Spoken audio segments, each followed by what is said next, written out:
आत्मदेव नाम के ब्राह्मण तुंगभद्रा नदी पर रहते हैं।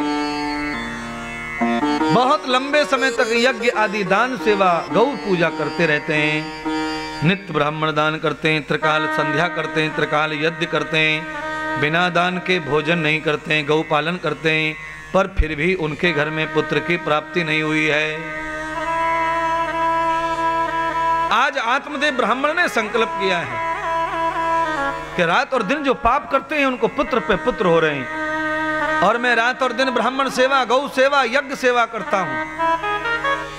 मेरे घर में एक भी पुत्र नहीं दिया है ठाकुर ने, इसलिए आज मैं यज्ञ कर्म छोड़ता हूं। न दान करूंगा, न यज्ञ करूंगा, न हवन करूंगा, न पूजा करूंगा, और अगर मुझे शाम तक बच्चा नहीं मिला, पुत्र नहीं मिला, तो जिस नदी के तट पर मेरा घर है उसी नदी में डूबकर प्राण दे दूंगा।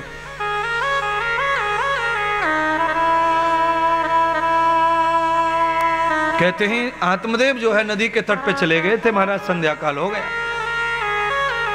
दिन भर बैठे रहे कि इच्छा पूरी हो नहीं हुई। जैसे ही आत्मदेव ने नदी में कूदने का प्लान तैयार किया, तभी भगवान संत के रूप में पहुंच गए।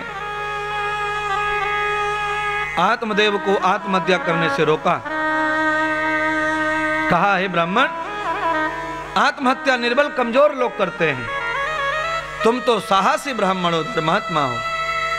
अरे 3 बार यज्ञ करते हो, दान करते हो, गौ सेवा करते हो। आत्महत्या करने से घिनौना पाप लगता है और नरकगामी हो जाता है। तुम धर्मात्मा हो कि पाप करते हो? क्या चाहिए बहो? आत्मदेव कहता है, महात्मा, आज अगर तुम मुझे बचाना चाहते हो तो मुझे पुत्र दान करो। भगवान नारायण ही साधु का भेष बनाकर आए थे।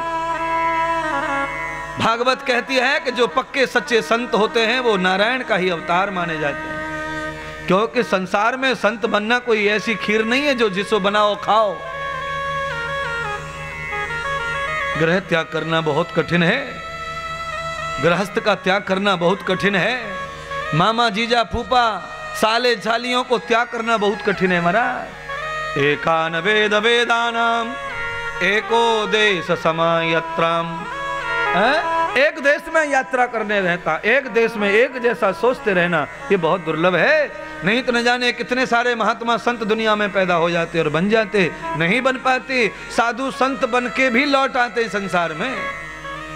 नारद जी को सनत कुमार क्या कहते हैं, आज आत्मदेव ब्राह्मण को फल दे दिया संत ने, और फल लेकर के आत्मदेव ने अपनी पत्नी को पकड़ा दिया।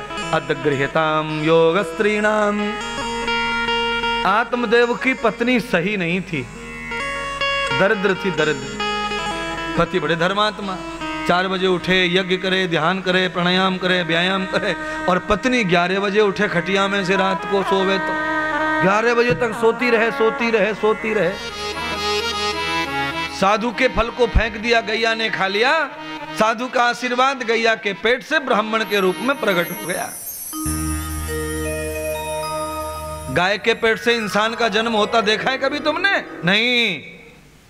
इसका मतलब ये नहीं है कि गाय के पेट से पैदा हुआ, ना ना ना ना ना ना ना ना ना। यदम सेवाम गति मूलम। गाय की सेवा करने से ही ब्राह्मण हो जाता है इंसान, क्योंकि गाय विष्णु का अवतार है, और विष्णु की सेवा ब्राह्मण की जिम्मेदारी है महाराज।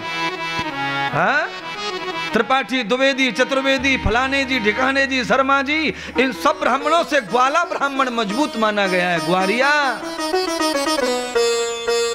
इसीलिए महीधर और सायन नाम के विदेशी आचार्य आए थे वेदों को चुराने, तब वो कहते थे ये तो गडरियों के गीत हैं, ये वेद भेद नहीं है। पहले ब्राह्मण गाय चराते थे, इसलिए उनको गडरिया कहते थे, और उनके मुख से वेदों का गान होता था पर्वतों पर बैठ करके महाराज। जिस ब्राह्मण ने गौ सेवा नहीं की, वो ब्राह्मण अगले जन्म में ब्राह्मण कुल में अवतार नहीं ले सकता। इसीलिए माता पिता और गौ की सेवा करना अनिवार्य है, क्योंकि ब्रह्म कुल में जन्म होना चाहिए। ब्रह्म कुल का मतलब है श्रेष्ठ कुल में, ज्ञानी कुल में, धर्मात्मा कुल में, दानी कुल में जन्म होना चाहिए हमारा। तब हम ब्रह्मम नवेदितम यथाम। ओहो हो, जिस गाय की आज्ञा पालकर चतुर्भुज नारायण सीधे मथुरा चले आए पैदा होने के लिए, ऐसी गाय की सेवा करनी चाहिए, नित्य सेवा।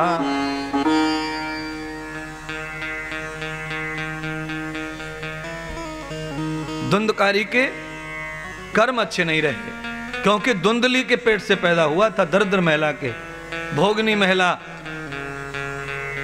धुंधकारी ने इतना पाप किया कि आत्मदेव ब्राह्मण ने भगवान से क्षमा मांगी, प्रभु मैंने गलती कर दी पुत्र पैदा करके। जिस पुत्र के लिए माता पिता तरसते हैं वंश बढ़ाने के लिए, कभी कभी माता पिता की आंखों के सामने खेत कुआं घर सब बेच के जुआ में हार जाता है महाराज। ऐसी ऐसी औलादें संसार में हैं, और मैं गारंटी ले रहा हूं, तुम्हारा गांव भले ही धर्म नगरी धनबाद है, पर इस गांव में भी 2 4 5 ऐसे होंगे जिन्होंने जुआ और शराब में खेत को बेच दिया होगा पूरा।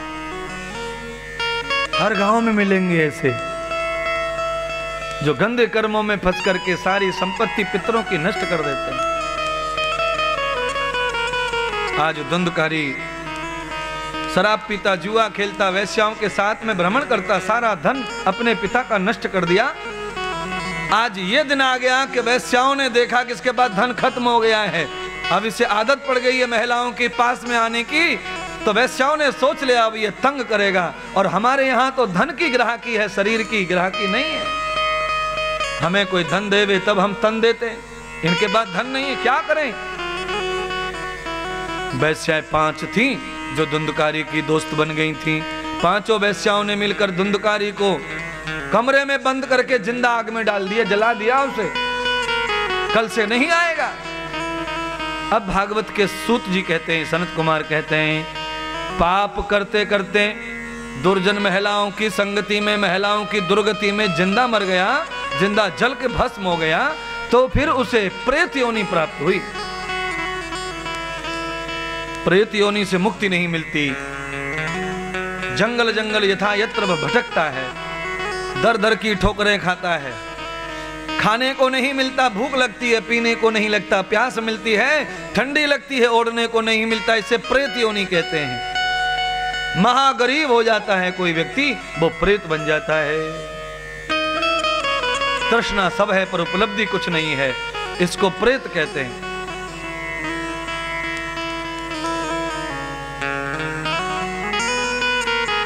आत्मदेव जंगल चले गए छोड़कर अपमान की वजह से, धुंधली कुआं में कूद के मर गए पुत्र की दुर्गति से। गौकर्ण के पास सपने आया, सपने में धुंधकारी ने कहा भैया मुझे बचाओ, पाप कर्म करने से, माता पिता का अपयश करने से, वैश्याओं का शराब और जुआ का संग करने से मेरे को प्रेत योनि प्राप्त हुई है, अधोगति हो गई है। प्यारे भाइयों, मैं आपका दुश्मन नहीं, मैं आपका सबसे चाहने वाला साधु हूं, क्योंकि कथा कह रही है जुआ खेलने से, अंडा खाने से, शराब पीने से, वैश्याओं का संग करने से प्रेत योनि में जाना पड़ता है। तो मैं आपको प्रेत योनि में जाने से रोकने के लिए छत्तीसगढ़ में आया हूं, इसीलिए बार बार अंडा, तमाकू, मांस की बात कहता हूं, गुटखा, तमाकू, शराब की बात कहता हूं। तुम रहेंगे पर खाया नहीं जाएगा, प्यास रहेगी पर पिया नहीं जाएगा, अगर गले में कैंसर हो गया तो नली पड़ जाती है, प्रेत कहते हैं इसको। साधन सब रहते हैं पर सुख कोई भी मिलता नहीं है। कैसे हो गया ये? पाप कर्म के कारण ये फल आता है, तो प्रेत योनि में कोई ना जाए, उस आशा के साथ में आपको समझा रहा हूं।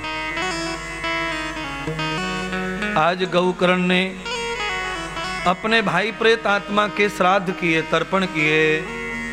न श्राद्धो गति दुर्गति, न श्राद्धो तर्पणम यथाम। क्या कह रही है भागवत? भागवत कह रही है कि पापी के पाप धोने के लिए श्राद्ध का कोई फल मिलने वाला नहीं है। गया चले जाओ, तर्पण कर आओ, पिंडदान कर आओ, श्राद्ध कर आओ, पर पाप खत्म होने वाला नहीं है। भागवत प्रमाण है।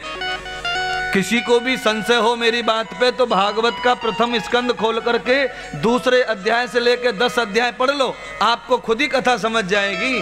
धुंधकारी के कल्याण के लिए 100 से भी ज्यादा श्राद्ध किए पर उसे फल भी मिला नहीं, तनक। श्राद्ध करने से फल नहीं मिलता मरने वाले को, जिनके घर में मर गया है, जो जिंदे हैं उनको फल मिलता है श्राद्ध का, अन्नदान का, ब्राह्मण जमाने का, दरिद्र जमाने का, उसे फल मिलता है। मरने वाले को अपने कर्म का फल मिलता है। सपने में फिर आया, भैया नहीं तृप्ति हुई, श्राद्ध से मेरी मुक्ति नहीं है। तो कैसे मुक्ति होगी? कोई उपाय करो भैया, मेरी मुक्ति करो। बृहस्पति ब्राह्मण के पास में गए, गौकर्ण महाराज, उपाय पूछा। बृहस्पति ब्राह्मण सबसे बड़े ब्राह्मण माने जाते हैं, इंद्र कुबेर सबके गुरु हैं। उन्होंने भी कह दिया कोई मार्ग नहीं है, कोई पूजा नहीं है, कोई तीर्थ नहीं है पाप को धोने का, पाप का फल भोगना पड़ेगा, कोई तीर्थ मिटाने वाला नहीं है। तो कैसे करें? तो कहा एक जगह है, मेरे गुरुदेव के पास जाओ। बृहस्पति देवता ने अपने गुरु भगवान सूर्य के पास भेजा गौकर्ण को। सूर्य भगवान को प्रणाम किया और जाकर अपना दुख बताया। तब सूर्य भगवान ने कहा जाओ अपने घर जाओ, गाय के गोबर से लीपो, चौका लगाओ, हल्दी और कुमकुम के साथ ये चौक पुराओ, गीली बांस की लकड़ियां ला करके मंडप बनाओ और कुसा के आसन बनाओ और अपने प्रेत आत्मा भाई को स्थापित करो। बांस की लकड़ी में प्रवेश करवाओ, संकल्प पढ़वाओ और जाकर अच्छे ब्राह्मण से श्रीमद् भागवत की कथा श्रवण करवाओ। आज गौकर्ण महाराज बांस की लकड़ियों का मंडप बनाते हैं, गौ के गोबर से लीपते हैं और अपने भाई की स्थापना करवाते हैं ब्राह्मणों के द्वारा। और बृहस्पति ब्राह्मण को आमंत्रित करते हैं, माल जापम सरा भूत्वाम।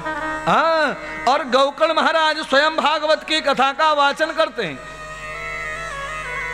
एक दिन, 2 दिन, 3 दिन, 4 दिन, एक एक गांठ बांस की टूटती चली गई है। 7 दिन पूरे हुए, 7 गांठें टूट गईं। काम क्रोध लोभ मोह मत्सर, ये कामांध गांठें हैं। बांस रूपी गांठ इस शरीर रूपी वासना के अवित्त में, ये जो काया है यही बांस है। जब इसे चिता में रखते हैं तो लकड़ियों के साथ लकड़ी बन के जल जाता है। बासौ वसति संतारम, जिस शरीर में वासनाएं तृष्णाएं इच्छाएं विराजमान है वही शरीर बांस है। और बांस में 7 गांठ हैं, काम क्रोध लोभ मोह मत्सर, ये बिना ज्ञान बिना भागवत के नहीं टूटती हैं। जिनके काम क्रोध लोभ मोह मत्सर टूट गए उनमें से ही परम पुरुष पैदा हो जाता है, परम स्त्री पैदा हो जाती है। बांस में से परम पुरुष प्रकट हो गया। आय जय जयकार होने लगी। कौन है तुम, कौन है? तो कहा मैं धुंधकारी हूँ। गौकर्ण भैया ने कथा करके मेरे सारे पाप खत्म कर दिए और मैं तर गया, परम पुरुष बन के प्रकट हो गया। बहनों और भाइयों, श्रीमद् भागवत का क्या फल है ये नारद जी को बताया जा रहा है सनत कुमारों के द्वारा। 88,000 ऋषियों के बताया जा रहा है सूत जी के द्वारा, पार्वती जी को बताया जा रहा है शिव जी के द्वारा और सुखदेव जी के द्वारा परीक्षित को बताया जा रहा है और मेरे द्वारा आप सबको बताया जा रहा है। भागवत की महिमा क्या है? प्रेत आत्मा को भी मुक्ति प्रदान कर दी। अब तो सारे श्रोता नाराज हो गए महेंद्र जी, जिसका कोई लेना न देना वो तर गया और हम कथा में 7 दिन आए, हमें कोई फल नहीं मिला। अब तो नाराज हो गए। ये तो गौकर्ण महाराज तुमने स्वार्थ कर दिया, अपने भाई को तार दिया और हमें बहका दिया। गौकर्ण महाराज बृहस्पति गुरुदेव के पास गए, गुरुदेव ये क्या लीला हो गई है? अरे भागवत सबने सुनी है तो सब तरने चाहिए था, केवल मेरा भाई। तब सूर्य भगवान कहते हैं, बृहस्पति कहते हैं, जिस भाव से कथा श्रवण करोगे वो फल प्राप्त होगा। कोई तो बेटा चाहता है, कोई नौकरी चाहता है, कोई पाप से मुक्ति चाहता है और कोई जन्म से मुक्ति चाहता है। तुम्हारे भाई पापी तो था पर 7 दिन उसने बैठकर नियम से बंधन में बंधकर कथा श्रवण की और 7 दिन की कथा में उसने एक ही फल मांगा, मुझे प्रेत आत्मा से मुक्ति हो जाए, मुक्ति हो जाए, मुक्ति हो जाए। तो उसे मुक्ति हो गई। इन्होंने जो फल मांगा इन्हें प्राप्त हो गया है, फिर भी ये भी मुक्ति चाहते हैं। तो हे गौकर्ण, दूसरी कथा श्रावण के महीने में करो गाँव के कल्याण के लिए। दूसरी कथा हुई, श्रावण के महीने में गाँव का कल्याण हुआ। अब गौकर्ण महाराज टेंशन में आ गए। मैंने 2 कथा कर दी, भैया तर गया, जमैया तर गए, मैं रह गया। 2 कथा मैं करूं, खर्चा मैं करूं और मजा दूसरे लूटे। तब भगवान बृहस्पति कहते हैं, गुरुदेव कहते हैं, गौकर्ण तुम चिंता ना करो, एक कथा और उधार है, तीसरी कथा तुम करो। कब करूं गुरुदेव? तो कहा पुरुषोत्तम मास में, अधिक महीने में, तो तुम भी तर जाओगे। एक यजमान भागवत की कथा करे तो कम से कम उसे 2 कथा और करके 3 कथा करके अपना भी कल्याण, जगत कल्याण और अपने प्रेत और प्रेतों का कल्याण कर लेना चाहिए। इसीलिए मनुष्य अवतार लेकर प्रत्येक व्यक्ति को छोटी या बड़ी 3 बार भागवत यजमान बन के श्रवण करना चाहिए। अधिक मास और श्रावण मास की भागवत का पुण्य फल अधिक माना है। पर यथम भोक्तम न वेदमहो, पहली कथा शुभ मुहूर्त में कभी भी करें, दूसरी कथा श्रावण में, तीसरी अधिक में करके संपूर्ण फल प्राप्त करके आप अपने जीवन का उद्धार करें।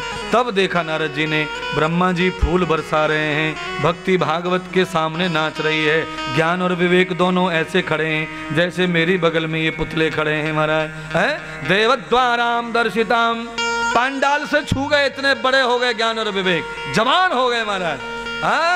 आपको भी महाराज 7 दिन में जवानी आ जाएगी, ज्ञान की, विवेक जागृत हो जाएगा, चिंतन विचार और सोच बदल जाएगी आप सबकी। जय जयकार हो रही है भागवत की। आज सनत कुमारों ने नारद जी को कथा सुनाई, भक्ति नाच रही है, ज्ञान और विवेक दोनों चेतन हो गए और मुक्ति दासी आकर के झाड़ू लगा रही है पांडाल में। अरे कोई हमें स्वीकार कर लो, कोई हमें स्वीकार कर लो, कोई हमें स्वीकार कर लो। 7 दिन में ऐसा आपको भी अनुभव होगा, मैं गारंटी से कहूंगा इस बात को। आप भी देखना कैसे मुक्ति तुम्हारे पीछे भागेगी, भक्ति प्रकट हो जाएगी, ज्ञान विवेक प्रकट हो जाएंगे। आप प्रेत आत्मा जैसे मूर्खा टाइप हो महाराज, संसार में रुचि है तुम्हारी, भोगों में रुचि है, उसी भोग के कारण पाप हो जाता है, अपराध हो जाता है, सारे अपराध पाप तुम्हारे मुक्त हो जाएंगे भागवत की कथा से। बहुत बहुत आभार। आज की कथा आपने इस तरह सुनी, मैंने सुनाई, ठाकुर जी ने मौका दिया।